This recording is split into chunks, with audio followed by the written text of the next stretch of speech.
जय जगन्नाथ दोस्तों, जय श्री राम। स्वागत है आपका वापस से हमारे चैनल में ऑन द वे में। आइए हम पढ़ते हैं भविष्यमल का पुराण का आज दूसरा अध्याय। कल हमने पहला अध्याय कंप्लीट किया था, आज हम दूसरा अध्याय पढ़ते हैं। और पहले अध्याय में लिखा हुआ था कि आने वाले समय में सूर्यदेव पश्चिम में उदित हो सकते हैं, पर्वत की चोटी पर कमल खिल सकता है, बर्फ गर्मी भी प्रदान कर सकती है। लेकिन भविष्यमल में जो भी बातें लिखी हैं या जो भी भविष्य में होने वाली चीज़ें लिखी हैं वो गलत नहीं हो सकती हैं। तो आइए आज हम दूसरा अध्याय पढ़ते हैं, लेकिन उससे पहले आज हम एक श्लोक पढ़ेंगे जो इसी बुक के फ्रंट पेज पर लिखा हुआ है। नीलांचल निवासाय नित्याय परमात्मने बलभद्र सुभद्राभ्याम जगन्नाथाय ते नमः। जय श्री जगन्नाथ। तो आइए हम ज़्यादा टाइम न लेते हुए इस बुक को दूसरे अध्याय से चालू करते हैं। आज भविष्यमल का ग्रंथों के रचयिता कौन है, तो आज हम इसको जानेंगे कि भविष्यमल को लिखने वाले रचयिता कौन है। सतयुग, त्रेता युग, द्वापर युग और कलयुग, इन चारों युगों में भगवान के पंच सखा इस धरती पर जन्म लेते हैं। युग के अंत में भगवान विष्णु द्वारा धर्म संस्थापना के काम में पंच सखा अपना सहयोग देते हैं। युग कर्म खत्म करने के पश्चात भगवान विष्णु गोलोक वैकुंठ को वापस लौट जाते हैं। पंच सखाओं का जन्म भगवान के अंग से ही होता है। हर युग में ये पंच सखा अलग अलग रूपों में पृथ्वी पर अवतरित होते हैं। भविष्यमल का ग्रंथों और पुराणों में यह प्रमाण मिलता है कि सतयुग में इन पंच सखाओं का नाम था नारद, मार्कंड, गार्गव, स्वयंभू और कृपाजल। सतयुग के अंत में अपना अपना काम समाप्त कर ये पंच सखा फिर गोलोक वैकुंठ को लौट गए। त्रेता युग के अंत में भगवान श्री रामचंद्र जी द्वारा धर्म स्थापना के समय इन पंच सखाओं ने फिर से जन्म लिया था। उस समय उनके नाम थे नल, नील, जामवंत, सुषेण और हनुमान। हालांकि हनुमान जी ने रुद्र अवतार के रूप में जन्म लिया, फिर भी पंच सखाओं में से एक सखा बनकर श्री रामचंद्र जी द्वारा धर्म संस्थापना कार्य में उन्होंने प्रभु जी की सहायता की। त्रेता युग में भी अपना अपना काम समाप्त करने के बाद ये पंच सखा फिर गोलोक वैकुंठ को वापस लौट गए। पंच सखाओं ने द्वापर युग में भी जन्म लिया और कृष्ण जी के आगमन और उनके द्वारा धर्म संस्थापना के कार्य में उन्होंने अपने हाथ बटाए। द्वापर युग में उन पंच सखाओं के नाम थे दाम, सुदामा, सुबल, सुबाहु और श्रीवत्स। कलयुग का आगमन हुआ और कलयुग के अंत से लगभग 500 वर्ष पूर्व भगवान के इन पंच सखाओं ने फिर से जन्म लिया। कलयुग में इनके नाम थे अच्युतानंद दास, अनंत दास, यशोवंत दास, जगन्नाथ दास और बलराम दास। इन्होंने कलयुग में निराकार ब्रह्म श्री जगन्नाथ जी के निर्देश से पृथ्वी पर अवतार लिया और उन्हीं के निर्देश से इस दिव्य ग्रंथ माला भविष्य मालिका की रचना की। भगवान कहते हैं, इस धरती पर जब जब पापों का भार बढ़ता है, धर्म की हानि मतलब कमी होती है और सभी लोगों के मन में दया, क्षमा, स्नेह, प्रेम आदि के बदले हिंसा, द्वेष, क्रोध, काम, ईर्ष्या आदि भर जाती है, तब तब अपने चारों युगों के भक्तों का दुख दूर करने पृथ्वी पर सत्य, शांति, दया, क्षमा और प्रेम की संस्थापना कर धरती माँ का बोझ हल्का करने और दुष्टों के विनाश और संतों की रक्षा करने के लिए मैं इस धरती पर अवतार लूँगा। कलयुग के अंत में कल के रूप में मेरे आने से पहले ही तुम पंच सखा धर्म को पुनः स्थापित करने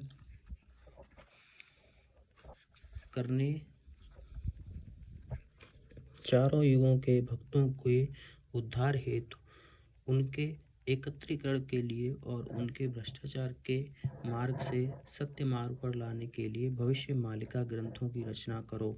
इसलिए अच्युतानंद दास जी लिखते हैं कि हेतु रसाईवा पाए की अच्युता सहस्त्र पुराण कले, कलिकाल ठारु बलिकाल जाए हक कथाटा लेखिले। अर्थात भक्तों की सोई चेतना को जगाने के लिए महापुरुष ने कलयुग से संगम युग तक और संगम युग से सतयुग तक होने वाली सभी बातों की सच्चाई को भविष्य मालिका के रूप में लिख दिया है। इसको पढ़ने से कलयुग के भक्तों की चेतना जागेगी और वे भगवान को खोजकर उनकी शरण में जाएंगे। महाप्रभु आदिकंद हरि जगत के नाथ जगन्नाथ जी ने महापुरुष अच्युतानंद दास जी को कमल की एक माला देकर निर्देश दिया था कि जिस स्थान पर इस माला के सभी फूल टूटकर बिखर चुके होंगे, उसी स्थान पर तुम्हारा साधना पीठ होगा। वे प्रभु जगन्नाथ जी के निर्देश पर आज्ञा माला लेकर पवित्र श्री क्षेत्र से निकलकर बहुत रास्तों से आगे बढ़कर जब उड़ीसा के केंद्रपाड़ा जिले में चित्रोत्पला नदी के किनारे एक पवित्र स्थान नेमाल पहुँचे तो उसी स्थान पर माला से आखिरी फूल टूटकर गिर पड़ा और सारे फूल खत्म हो गए। शास्त्र के अनुसार सत्य युग में उसी स्थान पर समुद्र मंथन से निकला पद्म फूल भी गिरा था, इसलिए उस स्थान को पद्म वन भी कहा जाता है। महापुरुष अच्युतानंद दास जी ने उसी स्थान पर अपनी साधना आरंभ की और ध्यान मग्न होकर सत्य त्रेता द्वापर और कली चारों युगों के भक्तों का उद्धार करने के लिए लाख से भी अधिक शास्त्र ग्रंथों की रचना की। वही स्थान बाद में महापुरुष अच्युतानंद दास जी के सिद्ध स्थल के रूप में लोगों के सामने आया। अच्युतानंद जी ने प्रभु के चरण कमलों में ध्यान करते हुए उस सिद्ध स्थल के बारे में लिखा।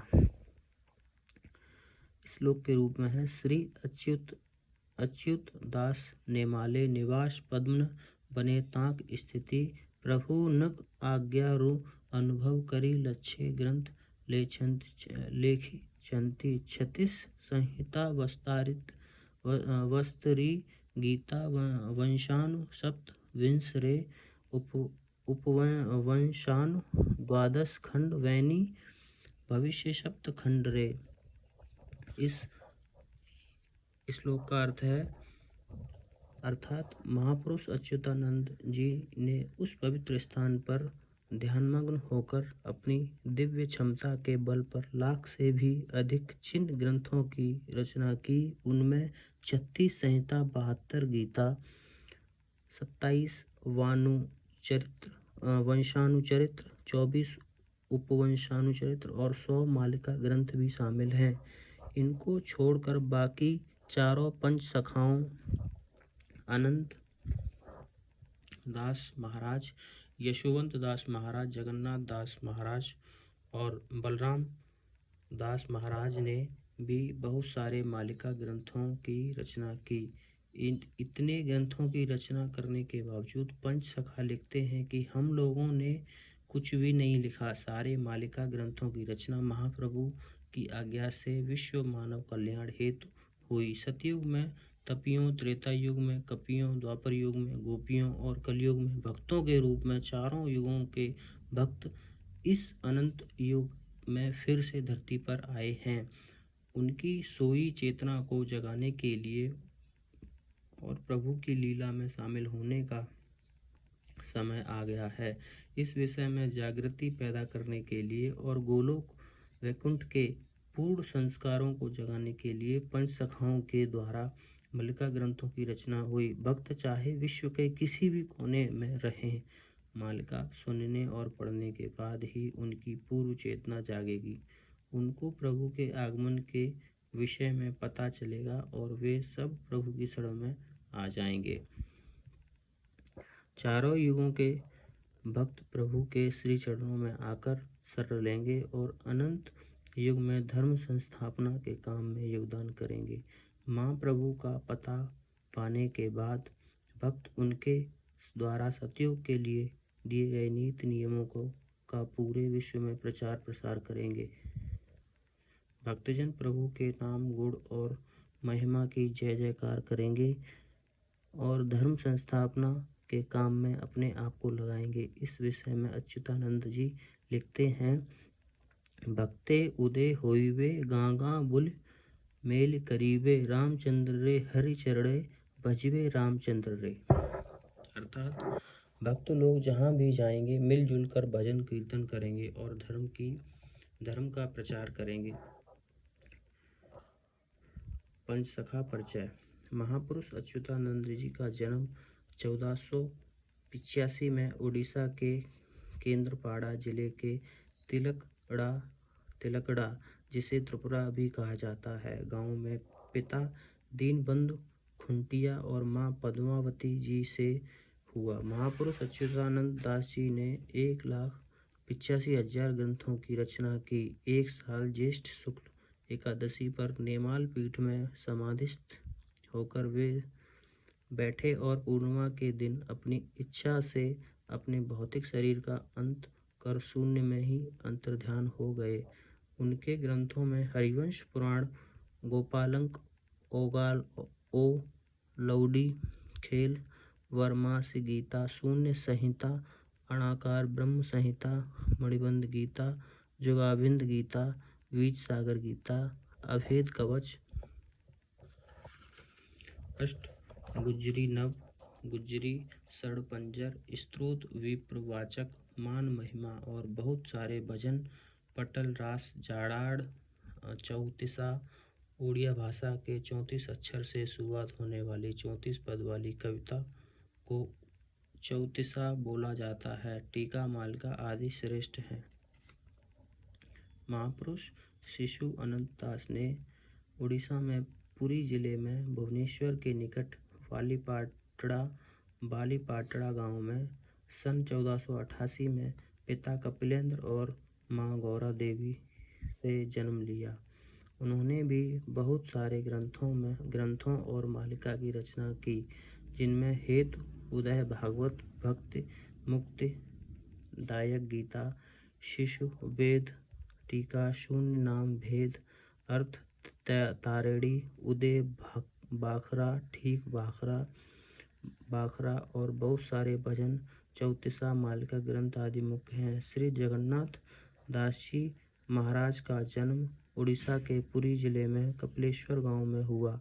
उनके पिता का नाम भगवान दास और मां का नाम पद्मावती था। संस्कृत श्रीमद् भागवत के बाद उन्होंने सबसे पहले उड़िया भाषा में श्रीमद् भागवत पुराण और उसके बाद बहुत सारे शास्त्रों और भविष्य मालिका ग्रंथों की रचना की। उनके ग्रंथों में प्रमुख थे ये शोल चौपदी, चार चौपदी, तुलाभिड़ा, दारू, ब्रह्म गीता, दीक्षा संवाद, अर्थ कोयली, मृगुड़ी, स्तुति, गुप्त भागवत, अनामय, कुंडली, श्री कृष्ण, कल्पलता, नित्य, गुप्त चिंतामणि, लीलाद्री, विलासकली मालिका तथा इंद्र मालिका ग्रंथ। उनके शास्त्र ज्ञान और भक्ति पर मुग्ध होकर श्री चैतन्य महाप्रभु ने उनको अति बड़ी उपाधि से विभूषित किया था। महापुरुष बलराम दास जी ने उड़ीसा के पुरी जिले में चंद्रपुर गांव में सन 1470, कहीं पर सन 1482 भी बताया है, में पिता सोमनाथ महापात्र और मां महामाया देवी के पुत्र के रूप में जन्म लिया।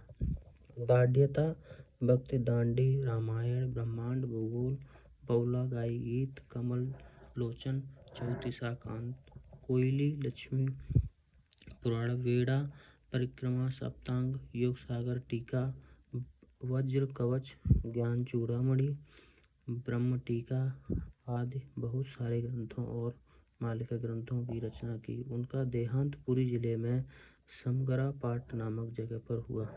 महापुरुष यशोवंत दास जी का जन्म उड़ीसा के कटक जिले में अंडक के निकट नदी ग्राम में क्षेत्रीय वंश में सन 1482, कहीं कहीं पर 1486 भी लिखा गया है, में पिता बलभद्र मल्ल और माँ रेखा देवी से हुआ।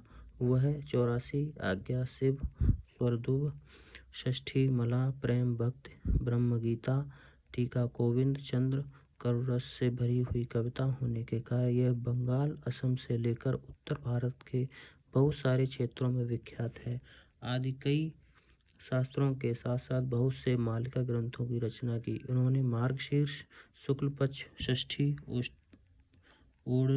ओडड़ी षष्ठी में शरीर त्याग दिया। पंचसखा आध्यात्मिक तत्वज्ञान से संपन्न थे। वे लोग हर समय निराकार के साथ सूक्ष्म संपर्क में रहते और निराकार उन्हें आगत भविष्य के बारे में जो कुछ बताते, मैं उन्हीं बातों को भविष्य मालिका ग्रंथों में लिखते जाते। इसके बारे में ब्रह्म गोपाल महाज्ञाता